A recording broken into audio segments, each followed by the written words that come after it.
Buenas noches.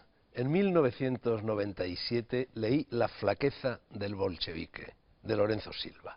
Me llamó la atención, me gustó, me interesó, me divirtió y escribí un artículo en El Mundo elogiándola. Lorenzo Silva era entonces un abogado y escritor primerizo que se adentraba por primera vez en el proceloso océano de las letras. Hoy, con una vasta obra a sus espaldas, es no solo uno de los más firmes puntales de eso que se entiende por novela negra, género al que ha dedicado muchos de sus libros, sino todo un señor escritor de amplio registro. Relatos, libros de viajes, reportajes, historia y, por supuesto, novelas, que colgó hace ya tiempo los hábitos de la abogacía y se dedicó por completo a lo que constituye a todas luces su razón de vida: buscar palabras, buscar historias, juntar palabras, tramar historias. Aparece ahora esta novela, Niños feroces, Destino, en la que lo inventado se trenza a lo real y las personas reales se codean con los personajes de ficción que a su vez se tornan realidad mientras los otros pasan a ser, además de históricos, literarios. Soy un pésimo lector de novelas, me aburren casi todas las que hoy se escriben y rara vez consigo ir más allá de sus primeras páginas. Esta, en cambio, me ha mantenido con los ojos como platos y la atención en vilo desde su punto de arranque hasta el remanso de su desenlace.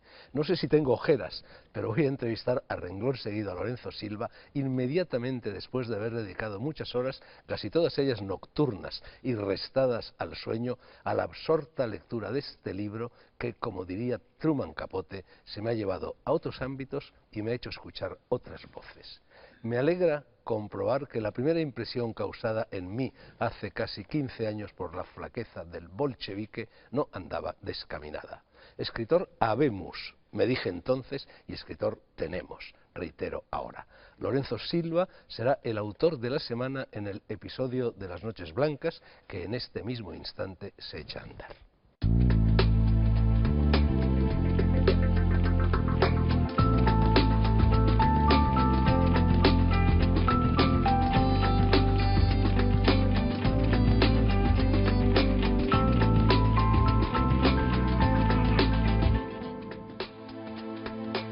Buenas noches, Lorenzo. Buenas noches. Los niños feroces de tu libro en realidad aparecen casi al final del libro, ¿no? Sí, los anticipo en la primera página, los prácticamente, pero realmente sí, los que dan pie a la idea aparecen al final, aunque tiene otros dos ecos en dos épocas diferentes, ¿no? Los niños feroces centrales son esos de Berlín en el año 45, pero también aparece algún niño feroz en Irak en el año 2004 y otro niño feroz que se me metió en la historia casi sin tenerlo previsto, que fue Jorge Semprún, que se murió mientras estaba escribiendo la historia y que también tiene una estampa de niño feroz con un lanzagranadas al hombro que él mismo contó, ¿no?, cuando salió de Buchenwald.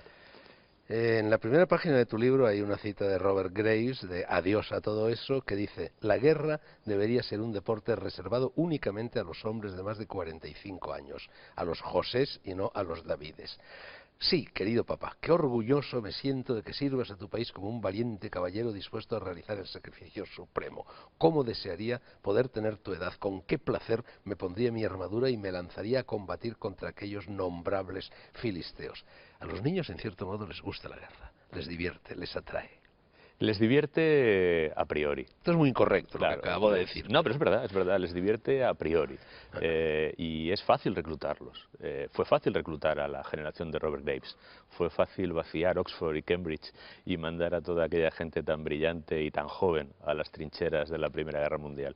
Lo malo es que vuelven, algunos, los que no se quedan allí, ¿no? Y cuando vuelven fracturados. Y esa fractura producida en una carne y un alma tan joven y tan tierna, luego es muy difícil de sobrellevar, que se lo pregunten a Robert Graves, que escribió ese libro y del que sale esa cita, Adiós a todo eso, y que para mí es una pequeña ironía. Yo tengo 45 años, justo en este momento, ¿no?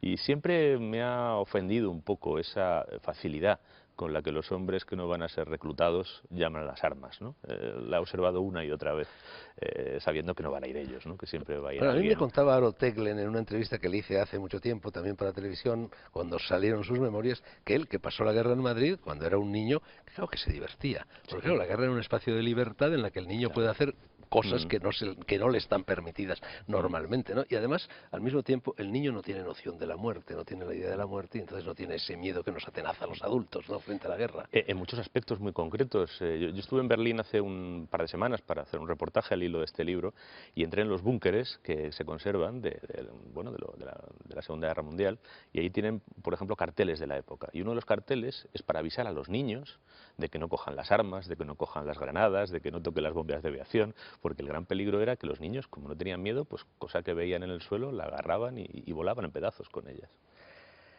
Hay una advertencia previa en tu libro, hay también una copiosa lista de agradecimientos al final, y en esa advertencia previa pues avisas al lector de que esta es una historia de ficción, pero una historia de ficción en la que has procurado que los personajes reales que aparecen a lo largo del relato, identificados con sus nombres, hay muchos, queden retratados en él tal y como son o fueron, sin atribuirles otras acciones que las que en cada momento llevaron a cabo. Eso te habrá obligado a una tarea de investigación y documentación bastante complicada, ¿no? Sí, y a buscar en la medida de lo posible, y a veces te sorprende cuán posible es, el testimonio que ellos dieron de sí mismos. Por ejemplo, aquí aparece un personaje que no es de ficción, pero se inserta en la novela, que es José Aramburu Topete, que acabó siendo director general de la Guardia Civil, pero antes fue un capitán de zapadores de la División Azul. Él dejó un Te testimonio. habrías topado ya con él en aquella historia de la Sí, Guardia Civil que sí, porque escribiste, es un claro, sí. personaje, verdaderamente es un personaje Aramburu, ¿no? Un personaje muy poco conocido, ¿no? Hasta su desempeño en el 23F, ¿no?, enfrentándose a Tejero. Bueno, pues él contó su experiencia en la batalla de Krasnaya. Un relato muy preciso, además. Era una persona de buena pluma y de mente muy concreta, ¿no? Hay muchos detalles concretos. Y he procurado buscar eso. En la novela apenas hay, porque al final del libro hay un inventario, apenas hay una docena de personajes de ficción. Y hago la lista de los que son, porque los demás son todos reales. Bueno, lo que sí hay es muchos hechos reales. El telón de fondo es la División Azul, que ya ha salido a relucir, y la Legión Azul, en la que se transformó al final la División Azul. Y ya que has mencionado el golpe de estado de Tejero y a Topete, mencionas también a Alfonso Armada, que estuvo allí, ¿no? También estuvo en la División Azul. Es curioso porque yo esto, bueno, lo sabía, pero lo que no sabía, y esto lo encontré en la investigación, es el papel concreto que desempeñó cada uno. Aramburu era zapador, es decir, un militar de los que se fajan, de los que... Yo hice la mili en zapadores. Claro, ya sabes lo que es, poner minas, quitarlas, romper las defensas, es decir, es una fuerza de choque, ¿no? Armada, en cambio, era oficial de artillería y mandaba una batería de obuses pesados, que son los que se ponen más lejos del frente, ¿no? Había como una pequeña ironía en esos dos papeles. Y mi personaje, que empieza su trayectoria bélica en la División Azul, empieza en artillería, que es un arma de la que normalmente no se suele hablar, porque no tiene como mucho glamour en combate, ¿no? Básicamente lo que hacen es arrastrar los cañones y emplazarlos y desemplazarlos, ¿no? Y entonces, bueno, pues luego pasa a zapadores, así que los dos personajes, en cierto modo, me marcan el itinerario de mi criatura de ficción. Bueno, el telón de fondo histórico de tu libro es la Guerra Mundial, la Segunda Guerra Mundial y el hundimiento de Berlín, ¿no? Hay muchas imágenes, sobre todo en la parte final del libro, imágenes, en fin, escenas terribles que recuerdan en cierto modo la película del hundimiento, esta que vimos hace poco, ¿no? A mí el gancho que me atrajo a esta historia fue precisamente descubrir la peripecia de españoles que, después de haber pasado por la División Azul, muchos de ellos, algunos por la Legión Azul, el pequeño contingente que dejó Franco antes de retirar completamente sus tropas para pasarse a los aliados, por decirlo de una manera simple, pues lo que me trajo fue la peripecia de esos poquitos españoles que acabaron luchando por su cuenta, que incluso muchos de ellos cruzaron la frontera ilegalmente, burlando a la Guardia Civil, que la tenía bastante bien blindada, y entonces la Guardia Civil disparaba, que es una cosa que también hay que recordar. Bueno, pues ese grupito de españoles que acabaron, algunos de ellos, defendiendo las ruinas de Berlín, es decir, en Berlín... Los irreductibles. Los irreductibles, ¿no?, que se les llamó en algún momento, ¿no? Cuando cayó Berlín, cuando Hitler se pegó un tiro, a su alrededor había un puñado de soldados franceses, escandinavos, letones y españoles. Muy pocos alemanes. Los alemanes que quedaban básicamente eran niños y ancianos, ¿no?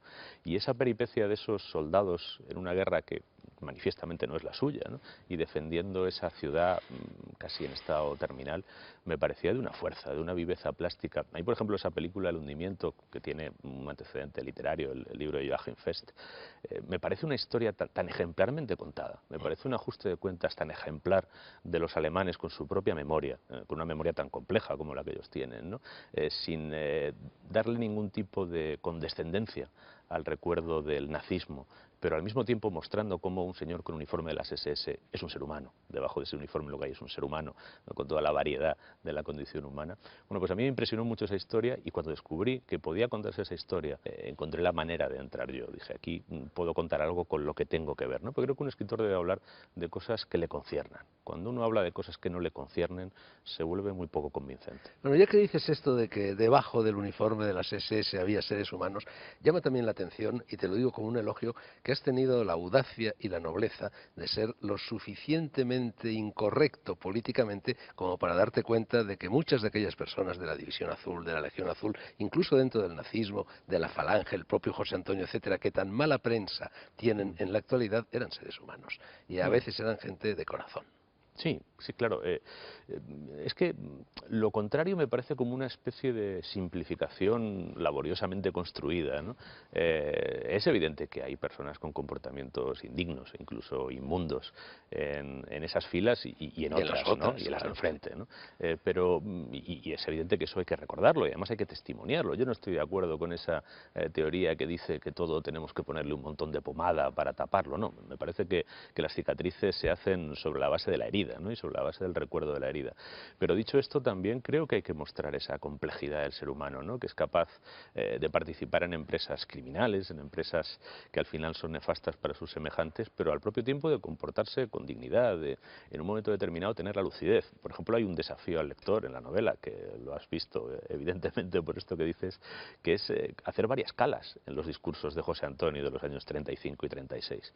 Sorprende leer en medio de muchas cosas con las que desde luego yo no estoy de acuerdo y con las que mucha gente me imagino que tampoco estará, reflexiones que uno podría compartir y que están hechas además no solo desde una cierta lucidez, sino también desde una cierta generosidad, la generosidad que te da o que denota el decir aquello que no te conviene, aquello que los demás no quieren decir. Y reflexiones además casi más propias de un hombre de izquierdas que de un hombre de derechas, ¿no? Sí, en esos años, en esos meses, José Antonio sabe que va a ganar el Frente Popular, y lo que hace básicamente es encarnizarse con la FEDA, de la que hace el retrato Sí. más despiadado, es decir, de la derecha burguesa, representante de la España caduca, etcétera. Es terrible su arsenal, y en cambio elogia a Azaña, la capacidad intelectual de Azaña, y viene a decir, si Azaña tiene el valor de tomar las riendas, es el único hombre que puede dirigir España, ¿no? O, por ejemplo, elogia la lucidez de Marx al diagnosticar la descomposición moral del capitalismo. Estas son cosas que creo que poca gente conoce, ¿no?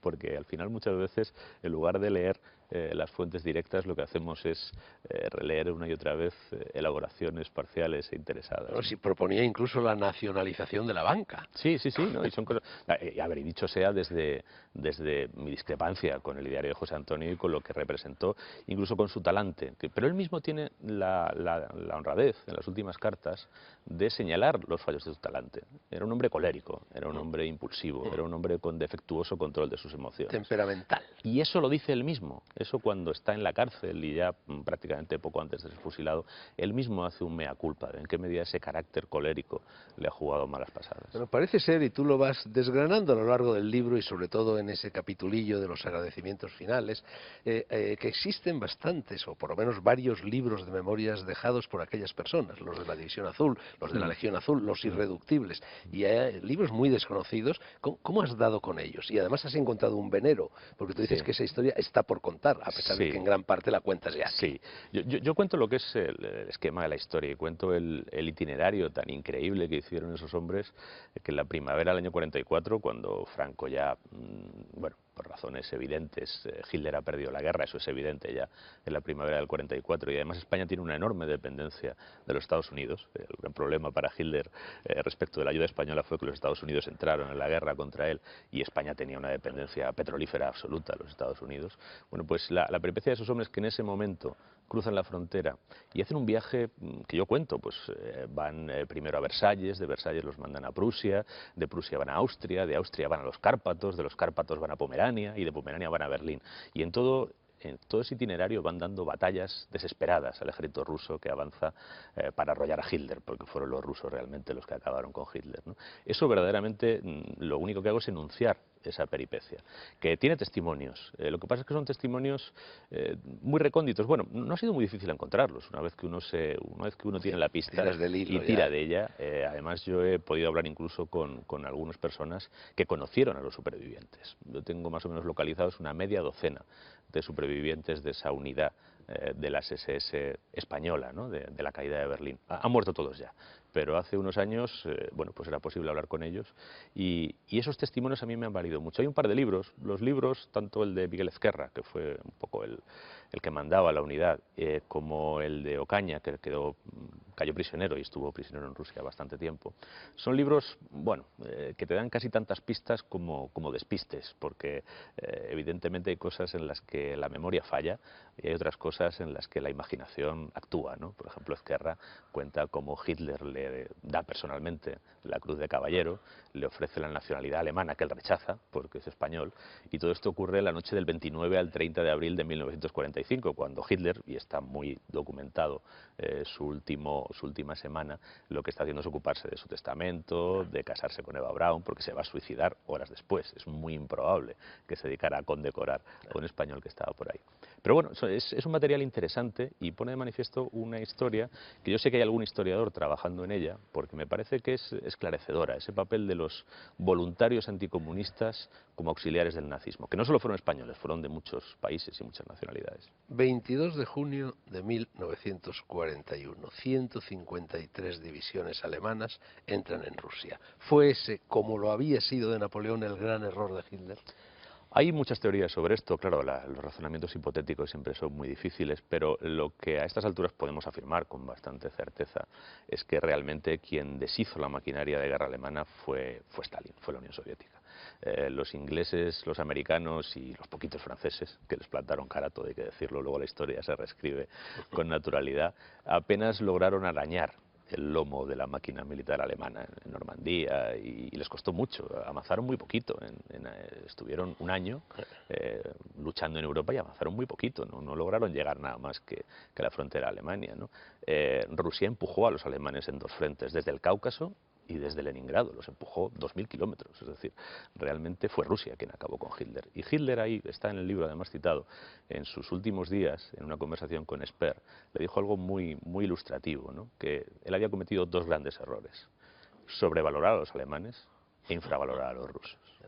Claro, al mismo tiempo tú apuntas que si Alemania hubiera ganado la campaña de Rusia, se hubiera convertido en un acorazado inexpugnable absolutamente a las fuerzas inglesas, francesas y americanas. Pero la apuesta era muy arriesgada. Es verdad que si hubiera logrado en el año 41, en el verano, empezó tarde además, tenía que haber empezado unos meses antes, ¿no? Y eso lo sabían los generales alemanes. Es verdad que habría tenido una enorme reserva territorial, un enorme granero y además yacimientos de petróleo bastante abundantes. Y a partir de ahí sí que habría sido muy difícil asaltar la fortaleza europea. Hay que tener en cuenta que es que las mejores unidades militares alemanas estaban en el frente ruso. Los rusos trituraron la florinata del ejército alemán. Estamos transmitiendo al lector la idea de que esto es un libro de historia, y esto, Niños Feroces, no es un libro de historia, es una novela en la que hay mucha historia, pero es una novela. Y esa novela arranca con una de esas frases, Lorenzo, que enganchan inmediatamente al lector. La primera frase dice: soy un hombre que habla a través de otro hombre, que habla a través de otro hombre, que habla a través de otro hombre. Es un canto, y es un canto nada casual a la transmisión oral de las historias, a eso que casi hemos perdido, ¿no? Y no en virtud de la transmisión escrita, porque creo que la transmisión escrita y la transmisión oral han convivido muy bien a lo largo de la historia, sino bueno, pues en beneficio de la retransmisión inmediata y somera de las historias. Cuando uno le cuenta una historia de viva voz a otra persona, en cierto modo, aparte de narrarla, la está recreando, la está reviviendo, le está reinsuflando vida. Yo soy un gran deudor de la narración oral. En mi familia, por fortuna, se ha practicado la narración oral de forma sistemática. Así, por ejemplo, pues yo tuve acceso a la historia africana de mi abuelo, que combatió en la guerra de Marruecos, o a muchas otras. Y para mí ha significado mucho como escritor. Y en esta novela, cuyo narrador es un aprendiz de escritor, veinteañero, de ahora mismo, juega un papel muy importante en la narración oral. A este aprendiz de escritor le cuenta la historia alguien a quien a su vez se la contaron. Y en esa historia que a su vez le contaron a este narrador oral, hay retazos que vienen de la narración de otro hombre. Por eso hay trozos de la historia que se cuentan de tercera mano. Ahí viene el origen de esa frase. Bueno, ¿no? de hecho, ese maestro en un determinado momento le dice al aprendiz, las historias no se le ocurren a uno, las historias se encuentran. Hay una frase que yo he oído a menudo cuando he dado talleres o cuando he trabajado con gente que quería escribir y que estaba un poco haciendo sus primeros ejercicios, que es que no se me ocurre qué contar, es que no tengo ideas, es que no tengo una historia. Y a mí es una de las frases que más me pasman.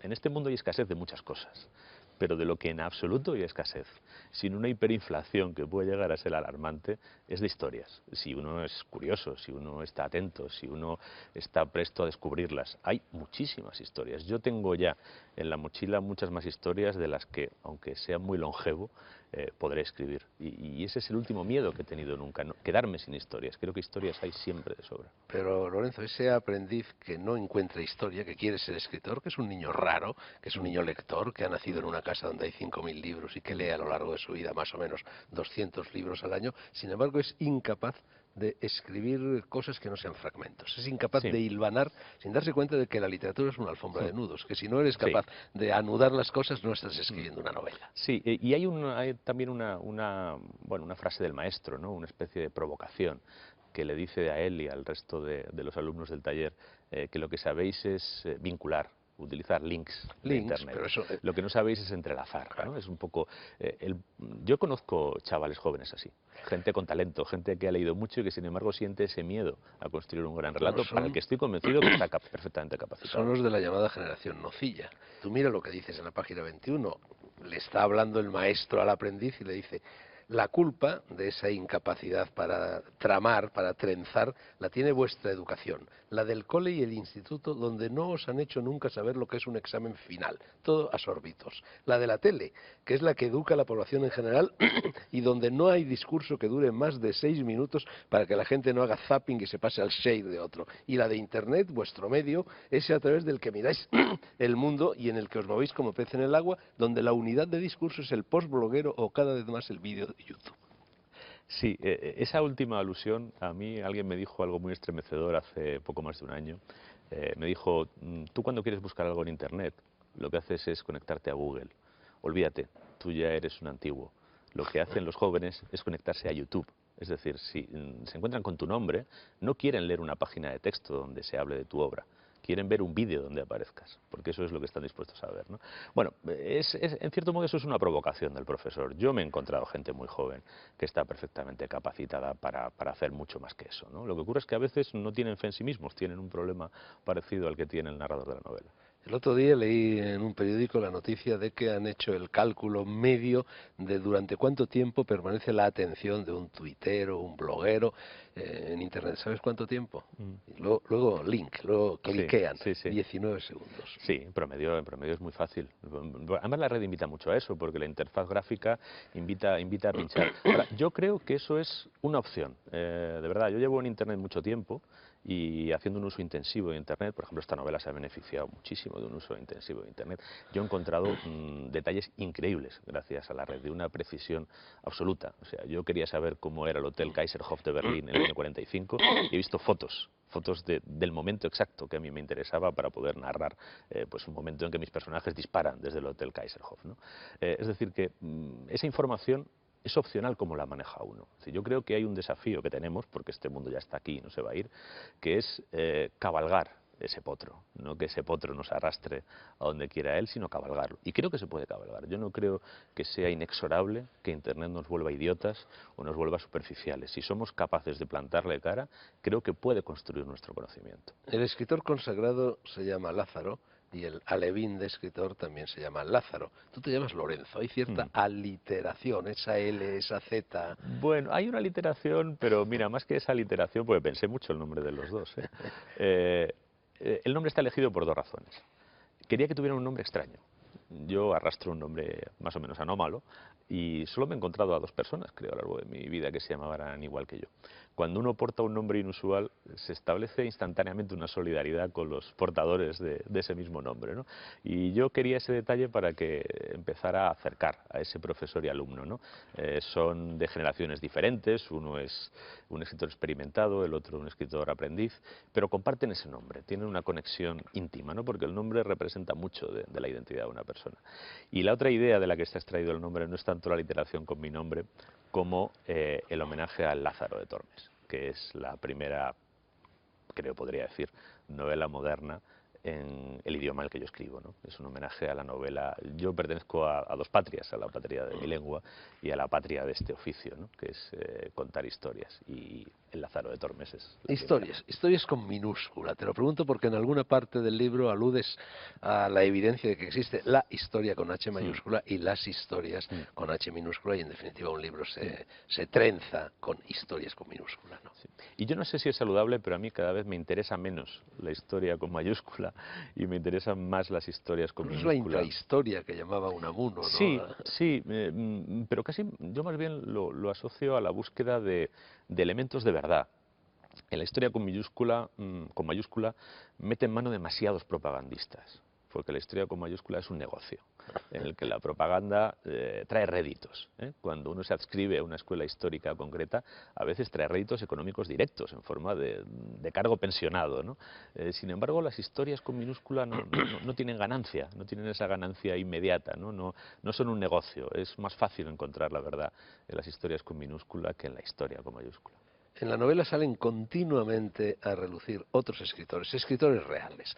En Mm. primer lugar, por ejemplo, Los Arrepentidos, Dionisio Ridruejo, que se va a la División Azul, Ujú. Torrente Ballester y algunos Mm. otros. Bueno, hay una cita un poco lacerante de De Torrente Torrente sobre José Ballester, Antonio, sí, ¿no? y Sí. no es la más lacerante que se podría sacar, ¿no? Pero no está hecho con afán de meter el dedo en No, la en herida. absoluto. Está hecho más bien con el afán de ver cómo una persona lúcida, una persona creo que digna, como podemos convenir que es Torrente Ballester, pues puede tener un viaje Se era muy ideológico. jovencito cuando escribió Claro, aquello, un ¿eh? Sí. viaje ideológico que le lleve a estar en sitios muy diversos, ¿no? Es decir, que a fin de cuentas muchas veces atribuimos a la maldad, a la culpabilidad, a la perversidad, a la abyección, bueno, pues giros y virajes que muchas veces tienen que ver más bien con la ingenuidad, tienen más bien que ver con incluso impulsos generosos, ¿no? Impulsos idealistas, por extraño que pueda parecerle a alguno, ¿no?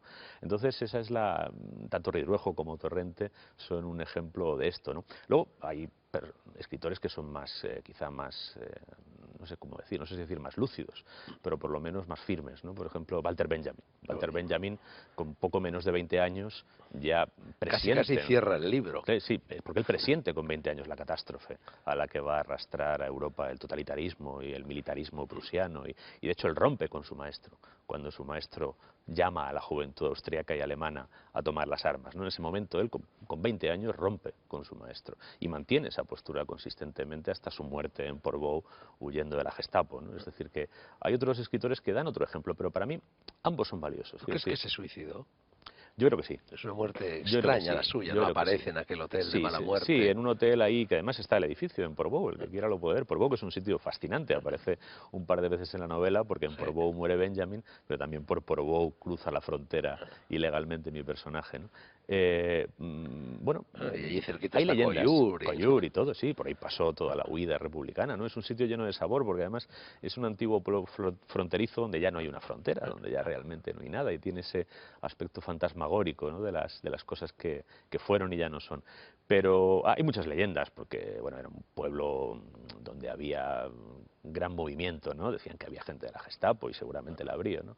Pero yo creo que Benjamin realmente se suicidó, o sea, que no, nadie lo mató. Bueno, Él aparte llevaba de morfina. Benjamin y de otros grandes nombres de la historia de la literatura que enseguida sacaremos a relucir, me ha llamado la atención que menciones a un escritor completamente olvidado, que es Tomás Salvador, Sí, claro, que claro. fue también Fue divisionario, divisionario. Yo ¿no? creo que Sí. es autor de la novela más digna y más legible, ¿no? La División 250, el nombre que tenía la División Azul en el organigrama de la Wehrmacht. Me parece una novela, primero es una novela de alguien que sabe de lo que está Sí. hablando, y después que no intenta, bueno, creo que intenta hacer un relato bastante honesto, ¿no? No hay otro tipo de narrativa sobre la División Azul que o bien es muy propagandística, o bien está encaminada principalmente a demostrar que los divisionarios fueron colaboradores del nazismo y cómplices conscientes del Holocausto, cosa que me parece difícil de afirmar. No hay ninguna evidencia histórica de que participaran en ello y es además muy poco verosímil, ¿no?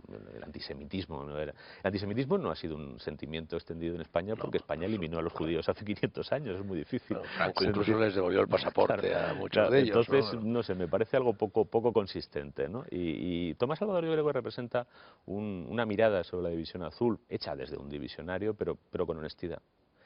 Lorenzo, entre los niños feroces de tu libro hay un premio Nobel, Sí. Günter Grass. Sí, sí. Sí, para mí fue un gran descubrimiento, y a cualquiera que me encuentre se lo recomiendo últimamente, leer, porque yo tenía Pelando la referencias. cebolla, ¿no? Sí, yo tenía referencias, no había leído el libro, honestamente. Bueno, el libro es en el que él confesaba que había sido durante unos meses soldado de las Waffen-SS, siendo muy jovencito, y por el que lo lincharon en Alemania, y prácticamente. Bueno, pues tanto ese libro como el poemario que escribió después, un poemario muy dolorido además, que se llama Payaso de Agosto, ¿no? Escrito en la depresión que le produjo el efecto de su confesión. Me parece que son dos libros muy honestos. Casi quisieron quitarle el premio Nobel. Casi. Bueno, a mí me parece, leyendo esos dos libros, se da cuenta uno de la dignidad de la postura de Günter Grass.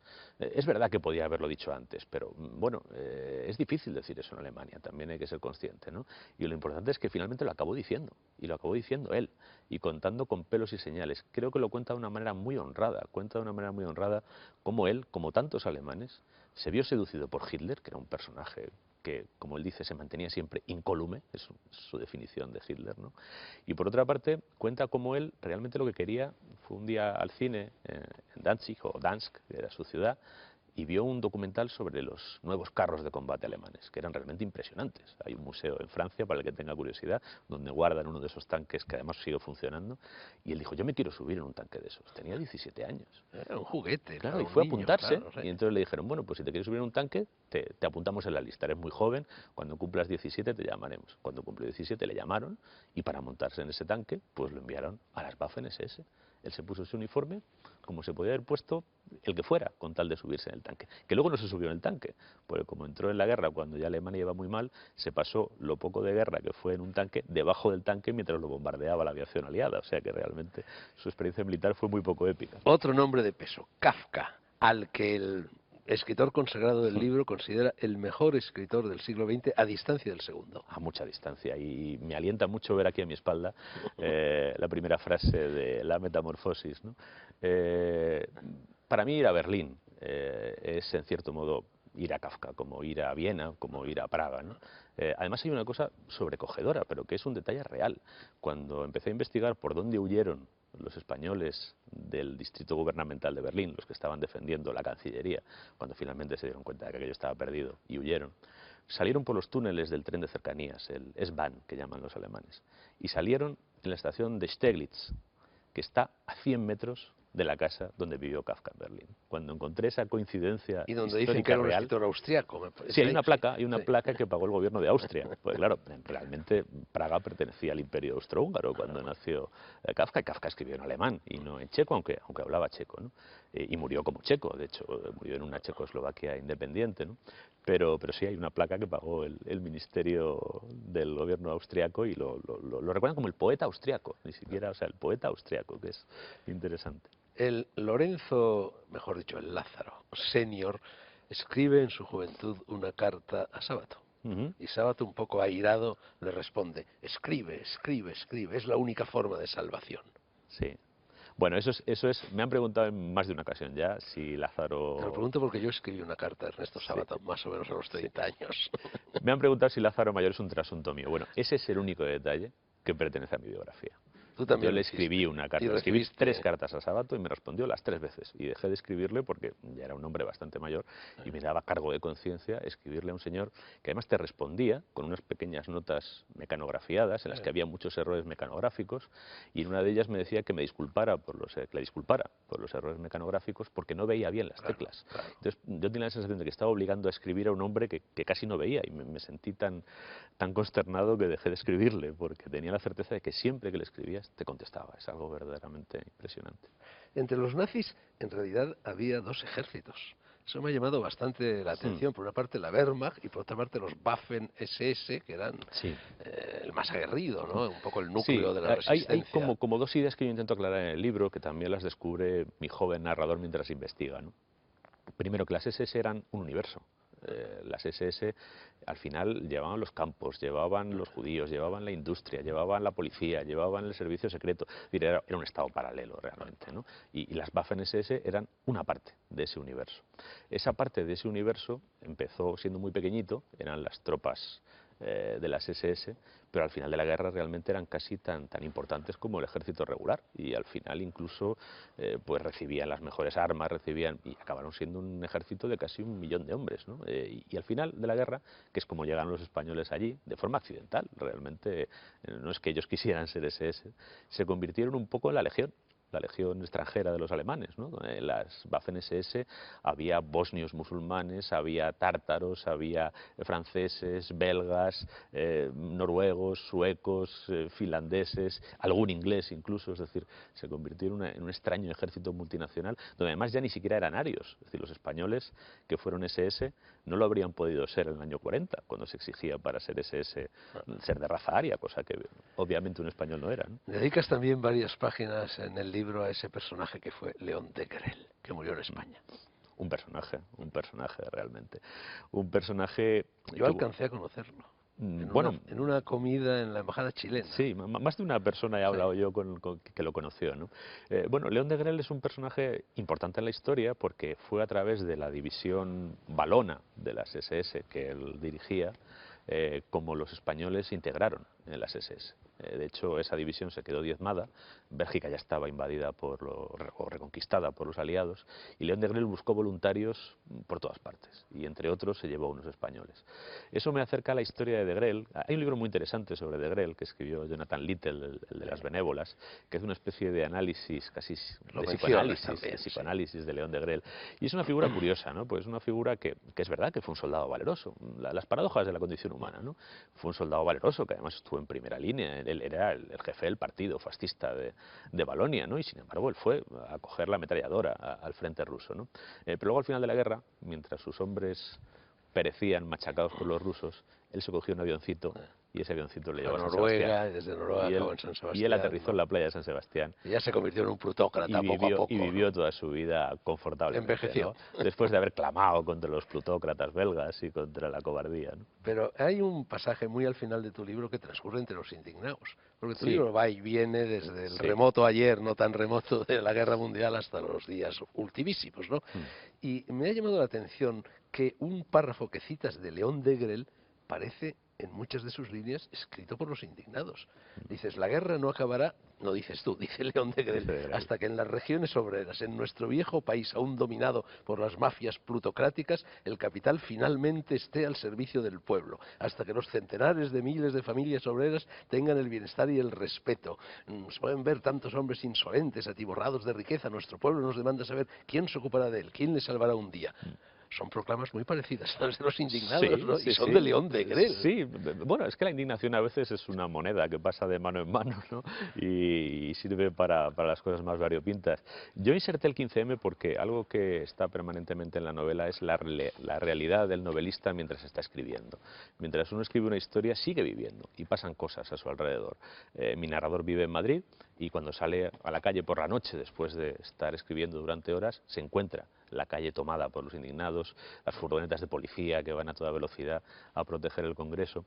Y en cierto modo, como él ha hecho una historia o está trabajando en una historia sobre la manipulación de la juventud y sobre la insurgencia de la juventud, al ver a tantos jóvenes tomando la calle, él se hace una especie de reflexión incómoda para él, porque él pertenece a esa generación, y difícil de concretar en un juicio, en un veredicto, ¿no? Sobre en qué medida en ese fenómeno pueden convivir la insurgencia legítima, Y genuina, un chico valiosa. bailando a Sí, Serejé, sí, ¿no? eso además, eso está tomado en la realidad. Yo, cuando se produjo el movimiento, como yo entre Madrid y Barcelona, fui tanto a Sol como a la Plaza Cataluña varias veces. Y recuerdo un día que vi bueno, pues a un chaval que estaba bailando la SRG, ¿no? A las 12 de la mañana en una plaza, y bueno, decías, bueno, qué forma de rebeldía más peculiar, ¿no? Y Lázaro estaba esperando la casquivana Lorena, que no acaba de llegar. Sí, que es un personaje que también encierra sus paradojas, ¿no? Es una partidaria acérrima del 15M, pero como él cuenta, es una medio novia que tiene, que no le quiere dar mucha bolilla porque realmente tiene un novio que está opositando para notario en provincias, ¿no?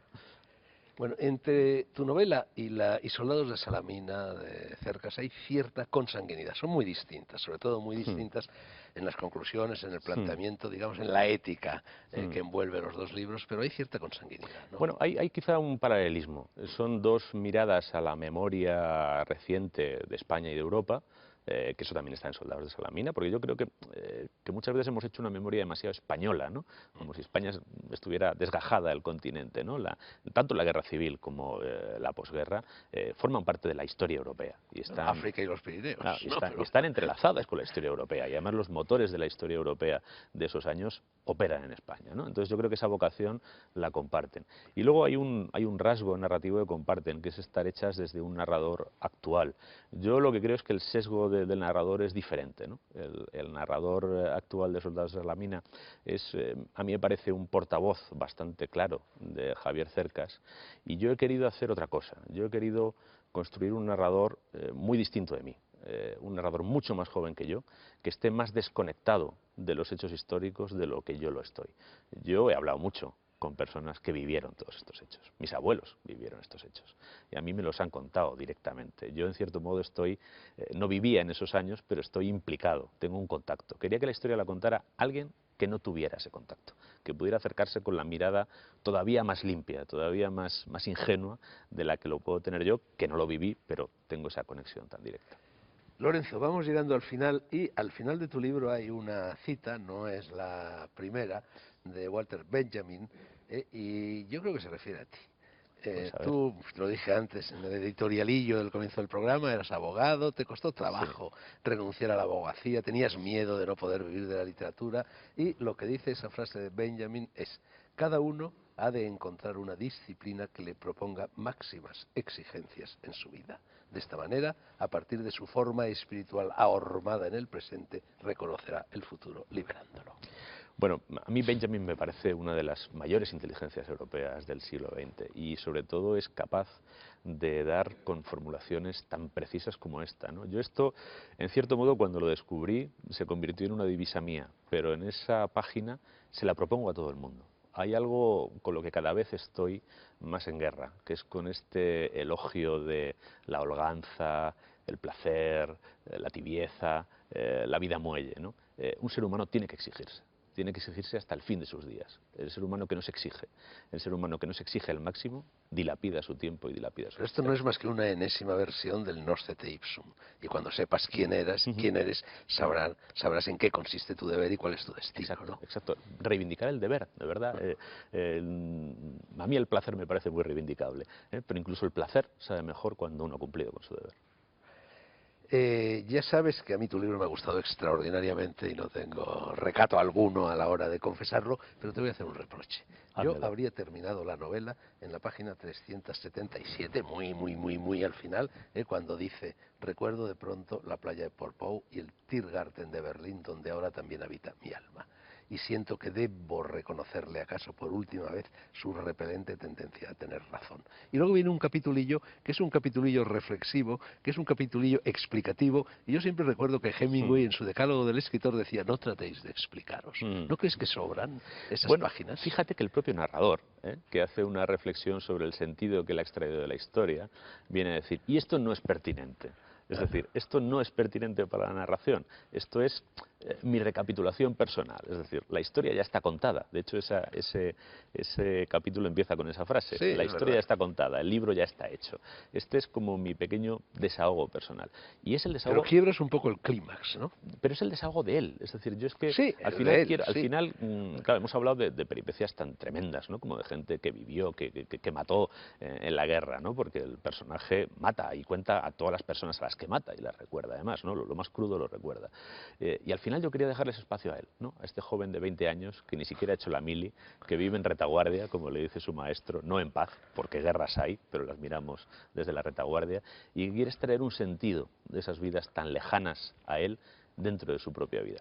Y si te fijas, no llega a sacar una conclusión. No, Es decir, no. al final se queda en una especie de escepticismo que además incluso le avergüenza un poco, ¿no? Sobre todo cuando por la escena final es Sol, ve a toda esa gente exaltada y dice, ¿qué me pasa a mí que no me puedo terminar de exaltar como ellos, ¿no? Y ahí se queda.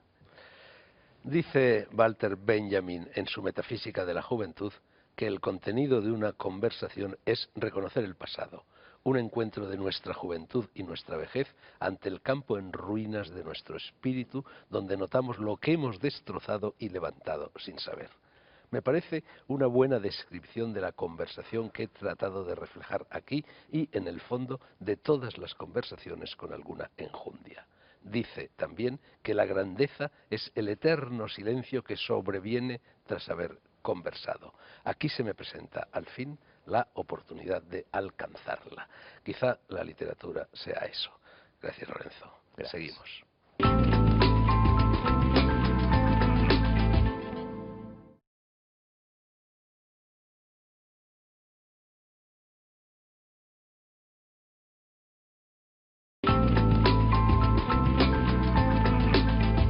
Libros, libros, libros, los que nos traen para leer, para aconsejar o para todo lo contrario, José Pazó y Ayanta Barili. Don José, Hola. ¿qué nos trae usted? Buenas noches, Fernando.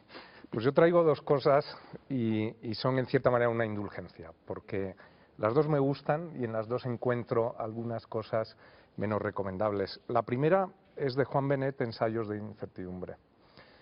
Juan Benet, yo he tenido siempre un cierto cariño especial por él, por su obra, poco diferente a la valoración habitual. Yo creo que como novelista es menos valioso que como cuentista y como ensayista. Me gusta mucho una de sus novelas, Saúl ante Samuel, pero creo que otras novelas suyas presentan bastantes problemas. Los cuentos me gustan mucho, en cambio, y los ensayos me parecen magníficos. Creo que era una persona original, que no se casaba con nadie, que siempre dijo lo que le dio la gana de lo que le dio la gana también. Yo lo traté mucho. Lo trataste. Y realmente era una persona extraordinaria, extraordinariamente original, extravagante, que no se casaba con nadie, como has dicho, inteligentísimo. Sí, muy inteligente, y un ensayista ¿no? extraordinario. Sí. Pero como novelista yo tengo que confesar que no era santo de mi devoción. Sí. No, yo como novelista estoy de acuerdo, excepto en Saúl ante Samuel, como decía. Que ¿Por qué es así y las otras no? Porque, hombre, él era muy fiel a un mismo estilo, que era Faulkner, no lo ocultaba, ¿no? Sí, no, él siempre lo dijo, ¿no? Pero Saúl ante Samuel tiene un aliento para mí más personal. Tiene cosas muy curiosas esa novela. Tiene 2 páginas que son la descripción del pecho de una mujer, de un pecho, que es una cosa que me parece tremendamente atrevida y original. Creo que en esa novela casa mucho mejor el estilo con el fondo. Pero vamos a ver, perdona que te interrumpa, José. ¿Por qué te parece original describir el pecho de una mujer? La literatura está llena de descripciones de pechos de mujeres, incluso la literatura japonesa que tanto te gusta a ti. Pero no 2 páginas con el detalle que él lo hace, porque él lo hace con una visión casi ingenieril, o sea, la misma que aplicaba a sus terrenos geológicos, etcétera. A mí me recuerda un poco a la descripción en Swift, cuando Gulliver va al reino de los gigantes y le acerca a una mujer a su pecho y él se horroriza y describe aquello, ¿no? Y creo que tiene algo de eso esta página, ¿no? En fin, es una anécdota, pero es una de muchas que hay en ese libro, ¿no? ¿Tú sabes cómo empezó la carrera literaria de Benet? Que efectivamente era un ingeniero. Era un ingeniero, claro. Era muy buen lector, muy aficionado a la lectura y a la literatura, pero no pensaba ser escritor. ¿Sabes cómo empezó? Yo creo que lo he contado incluso alguna vez en esta sede. Y fue a comprar libros a la librería Castillo, que estaba en Bravo Murillo, en la glorieta de Cuatro Caminos prácticamente, por allí cerca, y buscando otros libros se cayó un libro al suelo. Lo cogió y era Mientras agonizo, de Faulkner. Empezó a leerlo y así se despertó su vocación literaria, ¿no? Sí. No, él cuenta esto, ¿no? En algún ensayo. Es una persona muy curiosa, fue banderillero, por ejemplo. Tomó la alternativa como banderillero, además en Calanda, nada más y nada menos. Y yo creo que en toda su vida Fue banderillero. fue y eso no banderillero. lo sabía yo, Él, de una verdad. cosa de verdad. Salió Pero bueno, fue en una la vez, cuadrilla. ¿Fue una vez por hacer la gracia o...? Yo no sé hasta qué punto. Yo creo que a él le debían gustar los toros y tenía bastante afición por ciertas cosas en ese Bueno, momento. a mí también me gusta y nunca he No ha puesto salido. banderillas a un Bueno, toro. Rafael Alberti, ¿no? Salió también, tomó la alternativa en Pontevedra, por ejemplo. O sea, que hay... No, Cela también quiso Cela, ser ¿no? torero, También sí, tuvo... sí. Forma parte de una tradición muy peculiar, ¿no? Muy poco conocida. Este libro, yo creo que la portada, por ejemplo, no me gusta nada, hablando de cosas externas, es una foto de él Sí. y en la que tiene la frente despejada. Y él siempre iba con una Sí, especie de llevaba flequillo. una mecha, ¿no? Y, Sí. y yo no sé si han hecho esto para darle 2 dedos de frente, que no necesita en ningún caso, porque No. sus ensayos Inteligencia muestran le sus dedos de sobraba. frente, ¿no? Ah. Creo, hay un ensayo que me gusta mucho. ¿Eso quién lo publica? ¿Lumen o...? Lo publica Lumen. Sí. Lo hace, realmente, este libro tiene un prólogo muy bueno de Ignacio Echevarría, que yo creo que valora bastante bien, es uno de los prólogos o de los acercamientos mejores que yo he visto, ¿no? a Benet. Y está basado en unos libros que se editaron después de su muerte en Valladolid, que los editó cuatro ediciones. Bueno, él murió de forma prematura, ¿no? De un tumor Sí, él cerebral. murió. Aunque su obra última, a mí, Murió en Rumborosas Lanzas, no es la que más me comienzo de gusta. enero de 1993 murió. Sí, sí, Yo no lo recuerdo que el estaba año. yo yendo al aeropuerto para irme a Japón y lo oí por la radio. Sí. Yo estaba en Japón que había viviendo muchas- en ese momento. Pero este libro tiene un ensayo que es escribir, que yo creo que cualquier persona con interés literario debe Él leer. tiene un librito de ensayos, Otoño en Madrid, que Sí, recoge uno sobre Caneja y sobre Baroja. Bueno, y sobre... tiene es un cosas precioso geniales, libro ¿no? ese, sí. Porque él, por ejemplo, en alguno de estos artículos se ofrece para ser tutor del príncipe. Sí, es verdad. Que podríamos pensar que sería el príncipe de España, que sería quizá el futuro rey si Juan Benet hubiera sido su tutor. Luego hay otro artículo curioso en el que, cuando se está votando en España la entrada en la OTAN, él escribió un artículo recomendando la entrada en el Comecon, porque en Rusia no tienen naranjas y las colocaríamos mucho más fácilmente que en los países europeos. Era un señor de la un paradoja, tipo de escritor ¿no? Que no suele darse en España, ¿no? Sí, Parecía más británico que ibérico, sí, ¿no? y a mí me parece uno de los grandes atractivos suyos. Hombre, él tuvo, esto. yo creo que aparte del valor que pueda tener su obra literaria, él tuvo en fin, fue muy importante como formador de escritores, ¿no? Fue un Mucho, ¿no? maestro. Sí, En su casa pasaron Javier Marías, Sí. pasó Álvaro Pombo, pasó Eduardo Chamorro, Sí. pasó toda una generación de escritores, ¿no? Sí, que porque fueron marcados por él. mucho, ¿no? Y yo creo que de forma ineludible, porque su formación y su erudición es tremenda. Era una persona que había leído mucho y muy bien, ¿no? Las cosas de fuera. Tenía saberes además muy raros, por Muy ejemplo, raros, sabía sí. mucho de batallas, ¿no? Sí, Conocía todas las batallas prácticamente. Había seguido, ¿no? En la Segunda Guerra Mundial, creo, todo el reparto y toda... La música también. Era una de sus La grandes. música, la pintura le gustaba, él era aficionado, era pintor, también hizo Y una el whisky. exposición... El whisky también le gustaba El whisky bastante, también, sí. el JB, ¿no? Yo JB, creo que siempre bebía siempre JB, JB, sí. y no otro. O sea que muchas Ayanta, ¿tú has cosas, leído ¿no? algo de Benet? No, no he leído nada, por eso estaba tan calladita. Ya. Lo reconozco, pero sí, son esas cuentas pendientes que tiene uno. Ya. Bueno, ¿tú qué nos traes? Traigo Las confesiones de un burgués de Sándor Márai, aprovechando pues esta pasión que me ha entrado por las memorias. No, y por Sándor Márai. Siempre No, está por recomendando Sándor... libros de no, Sándor Márai. Sí. No, nunca he recomendado un libro de Sándor No, Márai. en público no, pero en privado sí. No te creas, tampoco me gusta, dentro de ese tipo de escritor Bueno, me gusta mucho centroeuropea, Zweig, ¿no? me gusta Stefan más Zweig, Stefan Zweig, pero es verdad que últimamente, pues de repente han vuelto se han vuelto a editar estos dos autores y además los han editado con Sí, con mucho todo, éxito, con mucho sí. éxito, que son Zweig precisamente, que estaba descatalogado, estuvo descatalogado hasta hace yo creo que 10 años, y Sándor Márai, ¿no? Digo que últimamente me gusta más leer memorias que novelas. Qué bien. Sobre todo, sí, por lo que a ti se refiere, sobre todo memorias, pues eso, de escritores, de autobiografías. Y en estas confesiones de un burgués, que está editado en Salamandra, es un libro así, pues serán como 500, 600 páginas, igual que el tuyo, y comienza desde pues la infancia hasta la primera juventud de Sándor Márai, y una vez más, pues es el retrato de una época perdida, bueno, ya lo dice el título, ¿no? Confesiones de un burgués, que luego le llevarían al mismo de la misma manera que Zweig, a ser un escritor prohibido en su país, obligado a un larguísimo exilio, y presenta todo su entorno familiar.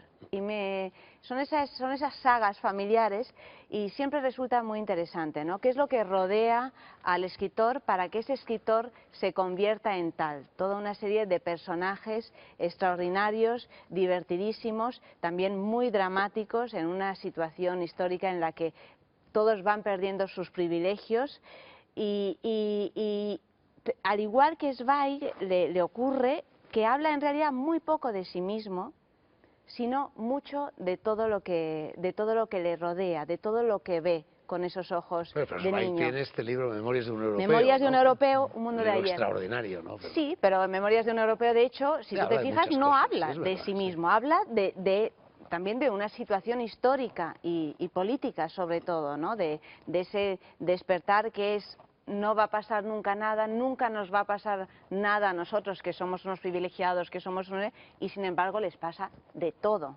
hasta el suicidio Bueno, algo parecido a lo que está pasando en Europa, que todo el mundo creía que éramos unos privilegiados, que no iba a pasar de nada, y mira lo que está pasando. Bueno, son toques de atención que te dicen: ojo, que esto pues ha pasado en los años... ha pasado a nuestros abuelos. Escritores así de repente cobran un valor de actualidad, ¿no? Tanto Zweig como Marais, ¿no? Sí, porque están proponiendo algo que dices: uy, qué cuidado tenemos que tener, que a lo mejor simplemente por estar situados en el momento presente que vivimos no somos capaces de entender cuáles son esas señales, ¿no? Y en este libro están todas ellas, y es un libro que está escrito muy bien, y que de hecho me gusta más que los libros más conocidos de Sándor Márai, pues como El último encuentro o Divorcio en Buda. Este me parece realmente una gran obra. José, traes otro libro, ¿verdad? Sí, había traído otro también, que tiene algo de relación con el anterior. Grueso. Este es grueso, es de The Pale King, de David Foster Wallace. Es un libro que todavía no se ha traducido al español. ¿Se va a traducir? Creo que sí, porque... ¿Lo vas a traducir tú, que eres traductor además de otros? Hombre, no me importaría. Lo que pasa es que yo creo que este libro, a este autor lo suele traducir Javier Calvo, que es novelista y traductor. Sí. Y yo creo que la editorial se lo dará a él, lógicamente. Es un libro, este es un autor muy, muy peculiar, David Foster Wallace. Se suicidó en el año 2008. Es una persona que tiene cierta relación con Juan Benet, por eso lo traía, porque es un escritor tremendamente inteligente. Yo creo que de la última generación norteamericana era el más brillante, más que Pynchon, más que Franzen, más que los otros. Philip Roth. Philip Roth es un poco diferente, ¿no? Philip Roth, yo tengo bastante respeto por él, me parece un escritor muy barogiano en sus temas, y que trata bastante bien lo que es el conflicto de un hombre, y no del ser humano, sino de un hombre, esta época, o sea, la desorientación del ser masculino, Oye, digamos. ya que mencionas escritores americanos, ¿qué piensas de ese escritor, a mi juicio, para adolescentes, que es Paul Auster? Paul Auster, yo como lo sabes, pero un poco... sí, al principio te encantaba Paul Auster. Cuando yo era adolescente. No, cuando eras adolescente no, hace 10 años hay libros de Paul Auster. Yo he sido adolescente hasta hace nada. Paul Auster es la antítesis de David Foster Wallace. David Foster Wallace tiene una prosa magnífica, sus libros están llenos de notas. Este libro, que es póstumo, es una especie de Tristram Shandy de Stern, es un libro tremendamente sterniano en la estructura, y es todo lo contrario que Paul Auster. Paul Auster a mí no me gusta demasiado. O sea, Paul Auster yo creo que es un escritor con cosas interesantes, pero que utiliza demasiado el algodón, difumina los personajes y los temas. Utiliza una técnica que para mí, como dices, es un poco adolescente. También se puede decir lo mismo de Murakami, aunque sí. Tiene más nivel Murakami, creo yo, que Paul Auster. Pero tiene algo, ¿no? Porque en Japón, en los últimos escritores, hay algo de esto. Hay algo de cierto posmodernismo pasado. ¿A ti qué te parece Paul Auster? Por el algodón. Sí, es que has leído algo. Sí, he leído, sí. Paul Auster creo que lo he leído prácticamente todo, excepto la última... ¿Todo? Uy, ahora acaba de comprar precisamente la editorial Planeta. He leído mucho porque todas sus obras de bolsillo. precisamente cuando era muy joven me divertía mucho, sí, me divertía mucho leerlo, y me parecen novelas que tienen su su razón, es decir, son unos entretenimientos estupendos. Ahora, Aunque quizá no sean grandes novelas, pero están a mí bien ahora. me tampoco gusta hay que- el aspecto autobiográfico de Paul Auster. El libro sobre su padre creo que es muy buen libro, Sí, en el que, es el que mejor, tiene... de los que yo he leído, el yo mejor, también creo sí, sí. que es, Y a mí que es el mejor. además me gusta muchísimo como hombre, perdonad que frivolice, pero me parece un tío Pues vaya por Dios, increíble. porque a mí me gusta muchísimo su hija, Ah, mira, a ¿ves? la que tuve la suerte de conocer en la Fundación Príncipe de Asturias hace 2 o 3 años. Bueno, Pues, Pues pedazo mira, de tal mujer, palo... cantante. pues su Bueno. mujer no está mal, ¿eh? Y como escritora no está nada mal tampoco. Es una o sea, familia es una agraciada toda familia talentosa. ¿A vosotros qué os parece En el camino de Kerouac? Bueno, yo lo disfruté cuando También en la lo leía. adolescencia. Sí, en la adolescencia, pero al final de la adolescencia, ¿no? Me parece un libro bastante desigual, pero que tiene cierto espíritu interesante, a ¿Y pesar tú, de todo. Ayanta? Me gustó regular. Es un libro Es del un que libro siempre... viril, ¿no? Es un libro más libro para muy, hombres que muy para de mujeres, hombres, ¿no? creo. Es un libro del que siempre te hablan como una de las grandes obras maestras de esa, No es una de obra esa maestra, generación. es Bueno, una pues obra. hablan como tal. Tuvo Y yo mucha importancia recuerdo... histórica. Sí, Muchísima, pero bueno, yo recuerdo que claro. cuando lo leí lo estaba leyendo conjuntamente, lo leí hace muchos años, pero conjuntamente a novelas tipo Madame Bovary, Ana Karenina y tal, y no... Yo os lo preguntaba porque... Me pareció inferior. Tú que eres medio italiana, Ayanta, ¿tú sabes quién es Cesare Fiumi? Que es un reportero del Corriere della Sera. Entonces ha escrito este libro que se llama Otra vez en la carretera, publicado por Viajes Z, de costa a costa tras los pasos de Kerouac.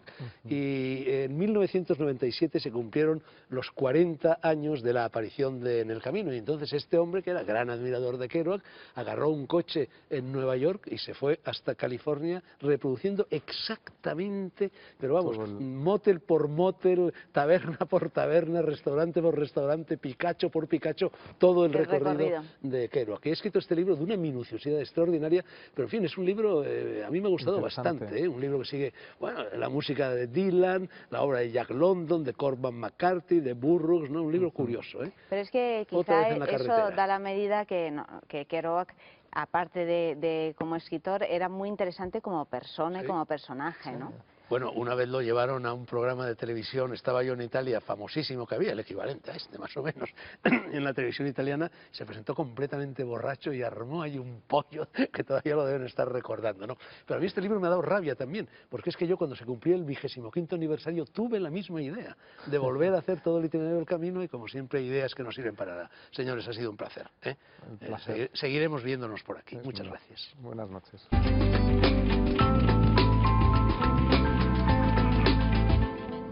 Duelos literarios. Arantxa Salama. Arremete.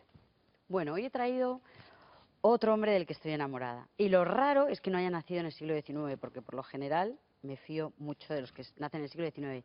Es José Ángel Valente y además lo traigo porque acaban de publicar el diario Anónimo desde 1959 al 2000. Pero estás enamorada de una persona muerta. Sí, entonces, bueno, suelen estar muertos desde el siglo XIX, sí, la verdad. Los del siglo XIX más muertos todavía, pero bueno. Venga, Bueno, José Ángel Valente. Este diario anónimo, que te lo paso porque a ti te apetece mucho, a mí me deja un poco fría porque lo cierto es que para los estudiosos de Valente, pues es un libro que les encantará porque sobre todo son notas de todo lo que ha leído, pero a mí me parece demasiado objetivo y yo esperaba un poco tipo diario Tolstoy, más cosas personales. Y Bueno, lo edita Galaxia Gutenberg, lo el edita Círculo de Galaxia Lectores, Gutenberg. y abarca desde 1959 hasta el como año sus obras 2000. completas. Hay que agradecer, la verdad, a Galaxia Gutenberg, que en general editan las obras completas de los poetas Sí. y es un gusto, porque lo tienes todo. Y Pero bueno, tú dices que es demasiado objetivo, has dicho. a ver, es que son apuntes sobre Curioso, cosas porque un diario que se ha supone leído. que es subjetivo, más es bien, sobre ¿no? todo de las cosas que ha leído. Entonces sorprende ver que, por ejemplo, le interesa la literatura china del siglo XVI, hombre cultivadísimo, y pues muchas referencias a Baudelaire, a Verlaine, a pues, hombre, para los estudiosos de Valente, bien, a mí me ha parecido duro. Hombre, lo sobre abro todo- al azar y me encuentro con un hachazo propinado a Jorge Edwards. Bueno, pues eso Premio será el Cervantes. final. Las primeras 100 páginas son bien áridas, porque además todo está escrito en francés, en inglés, y bueno, y también hay cosas en alemán. A mí me gusta el Valente poeta, que me parece maravilloso, sobre todo que es que Valente es un gusto porque le han llamado el poeta del silencio por su influencia de la mística, y también de las religiones orientales, pero a mí me gusta Valente porque se le puede leer de principio a final, que es lo normal, pero es que se puede coger cualquier poema suyo y leerlo de final a principio y tiene otro sentido, porque es muy abierto. A mí me encanta. Y bueno, sobre todo habla, yo le llamo valiente porque habla del deseo, de la muerte, de la soledad y del vacío. Es maravilloso, a mí me chifla. Muchos poetas hablan del deseo, de la muerte, de la soledad, del vacío. Bueno, Sí. él tiene un libro que se llama Punto Cero. Sí, pero él lo hace desde un punto tan abierto que te puedes sentir identificado con cualquiera de sus poemas en cualquiera del momento de tu vida. Oye, y perdona que te haga una pregunta. ¿Tú eres capaz de leer un poema al revés? Sí. O sea, desde la última letra no, o sea, al revés, me refiero al último verso. Eso es de circo, ¿eh? No, eso sería increíble. Me refiero al último verso e ir al revés. Lee un trocito al revés, a ver cómo suena, por curiosidad. Pues mira, cuanto se me ha tendido a modo de esperanza, aunque sea ceniza cuanto tengo hasta ahora, y aunque sea ceniza, lo proclamo, ceniza. Bueno, y sigue. Lo levanto hacia el cielo y tiento cuanto amo, y en ella me confirmo todo esta mano al fin que comparte mi vida. Y al revés tiene casi el mismo sentido, pero diferente. Y me gusta mucho cómo utiliza las palabras Valente, porque, por ejemplo, lo de tiento cuanto amo es una maravilla, ¿no? Porque amar es un poco, ¿no? Tentar. Tentar y acercarte a alguien a oscuras, ¿no? Eso es la tentación. También. Acercarse a alguien como tú a oscuras. O incluso con los focos encendidos. Sería Venga, Arantxa, perdona mis bromas. Ya, ¿no? Sí. Paso a despedirme del respetable. Fenomenal. El mundo, sin la interpretación del arte, sería como las fotografías de la superficie de la luna. El arte moderno recuerda el asno del apólogo, que cuando al fin aprendió a no comer, murió. Los que buscan en la religión una solución a sus problemas se equivocan, porque la religión no es un conjunto de soluciones, sino un conjunto de problemas. De lo importante no hay pruebas, sino testimonios. Las catedrales no fueron construidas para fomentar el turismo. La verdadera religión es monástica, ascética, autoritaria, jerárquica. La Iglesia contemporánea prefiere el entusiasmo de las grandes muchedumbres a las conversiones individuales. Pensando abrir los brazos al mundo moderno, la Iglesia le abrió las piernas. Viajar por Europa es visitar una casa para que los criados nos muestren las salas vacías donde hubo fiestas maravillosas. El amor al pueblo es vocación de aristócrata. El demócrata no lo ama sino en período electoral. A medida que el Estado crece, el individuo disminuye. El pueblo no se rebela nunca contra el despotismo, sino contra la mala alimentación. Cuando se deje de luchar por la posesión de la propiedad privada, se luchará por el usufructo de la propiedad colectiva.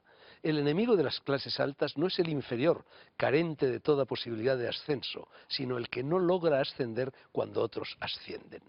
Todo es trivial si el universo no está comprometido en una aventura metafísica. La legislación que protege minuciosamente la libertad estrangula las libertades. Las sociedades se diferencian meramente en el estatuto de sus esclavos y en el nombre que les dan. Más repulsivo que el futuro que los progresistas involuntariamente preparan es el futuro con el que sueñan. La presencia política de la muchedumbre culmina siempre en un apocalipsis infernal. Nuestra civilización es un palacio barroco invadido por una muchedumbre greñuda. El autor de estas frases no soy yo. El autor de estas frases es el colombiano Nicolás Gómez Dávila.